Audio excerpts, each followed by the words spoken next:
From falling into a pit of snakes to literally climbing out of some deadly quicksand. There are tons of times during the Indiana Jones movies when he really should have died. Starting off with the iconic nuking the fridge scene. This is definitely one of the most thrilling scenes in Indiana Jones history. In the last film, Indiana Jones and the Kingdom of the Crystal Skull, our beloved hero finds himself in a world of trouble. He finds himself in a pickle after being captured by some nasty Soviet baddies. With his colleague Mac turning against him, Indy is forced to search for alien remains, only to end up facing the prospect of a nuclear test. As the siren blares, Indy spots a model town and quickly takes refuge in a lead-lined fridge. Yes, you heard it right, a fridge. Some critics may argue that the franchise went too far with this one, but it certainly didn't stop audiences from flocking to theaters, raking in a staggering $790 million. Though that's just the start of the times when Indy should have died. Because there's also another scene involving some especially dangerous animals. Yep, I'm talking about the time he fell into a pit of snakes. As you know, this adventurer is one tough cookie, but he's not immune to fear. In fact, there's one fear that even the bravest of heroes cannot escape: snakes. That's right, the mere thought of these slithery creatures is enough to make Indy tremble in his boots. This fear is no joke either. It's a recurring gag throughout the franchise. And our hero finds himself face to face with snakes time and time again. From falling into a pit of wriggling serpents to being served a massive snake for dinner, Indy just can't seem to shake his fear. And yet, he soldiers on, facing his fear head-on in order to uncover the secrets of the Ark of the Covenant. So, while snakes may be the stuff of nightmares for some, for Indiana Jones, they're just another obstacle to be conquered on his quest for adventure. That said, this time it should have honestly been a confirmed death. I'm talking about when he was being poisoned by Lao Che. In the Temple of Doom, we were introduced to Lao, a Chinese gangster who enlists Indy's help in tracking down the ashes of Nurhaci, the founding Khan of the later Jin dynasty of China. Sounds like a simple enough job, right? Wrong! Lao Che turns out to be one sneaky son of a gun, attempting to steal the ashes from Indy and skip out on paying him. But this is Jones we're talking about here, and he's not one to be trifled with. In a heart-pumping fight sequence, Indy manages to fend off Lao Che's henchmen and demand his payment, but not before taking a sip of a deadly drink. Poisoned and outnumbered, Indy still manages to come out on top, escaping with the antidote and proving once again why he's one of the greatest action heroes of all time. And that's not even the only time Indy did something crazy that should have led to his death, because he even jumped out of a plane with nothing but a raft. During their daring getaway, our hero and his companions found themselves hurtling towards the ground in a pilotless plane. But did they have parachutes? No, that would be too easy. Instead, Indy, Willie Scott, and Short Round improvised with what they had on hand: a raft. Yes, you heard that right. They used it as a makeshift parachute, managing to land themselves safely on a Himalayan slope. But wait, there's more. The adventure didn't stop there. The intrepid trio then proceeded to careen down a cliff and into the raging river below. Miraculously, they all survived this insane stunt, proving once again that when it comes to Indiana Jones, anything is possible. But hey, let's not forget that the Mythbusters did debunk this scene, but who cares?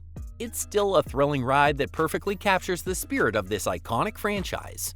Honestly, there's another scene that needs debunking, and it's when he avoids drowning while clinging to a submarine. In one particular scene, Indy manages to cling onto a Nazi submarine as it makes its way to a secret island base. The impressive part? He does this for an extended period of time without drowning or being detected. How did he manage to pull this off?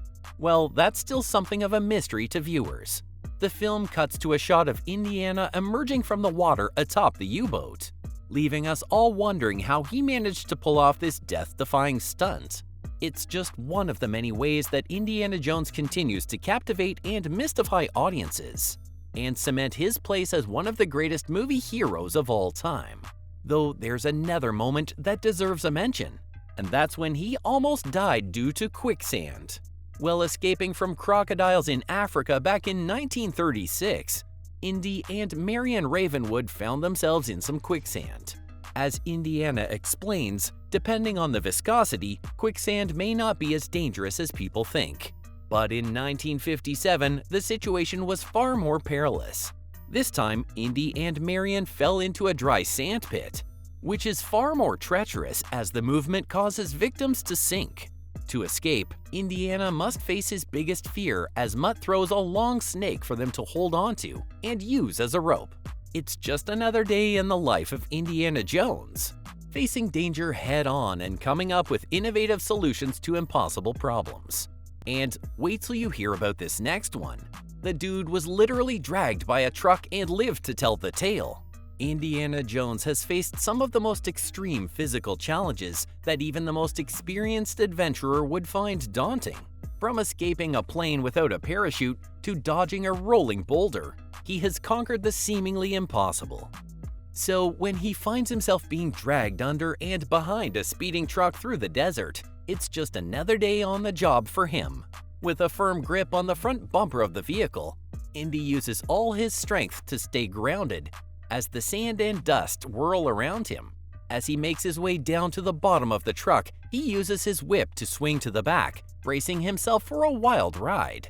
Despite the relentless thrashing, bruises, and scrapes, Indy's iron will and core strength enable him to climb back up onto the truck and emerge victorious once again. It's no wonder why this iconic scene has become a fan favorite, and a testament to Jones's incredible endurance and fortitude. Oh, and this list really wouldn't be complete if I didn't mention this. The guy literally survived aliens. Indiana Jones and the Kingdom of the Crystal Skull truly goes out with a bang, as the movie is bookended by two of the most implausible moments in the entire franchise. As he investigates the mysterious Crystal Skull, he learns that it is of alien origin and comes from a highly advanced civilization that observes and studies humans like artifacts.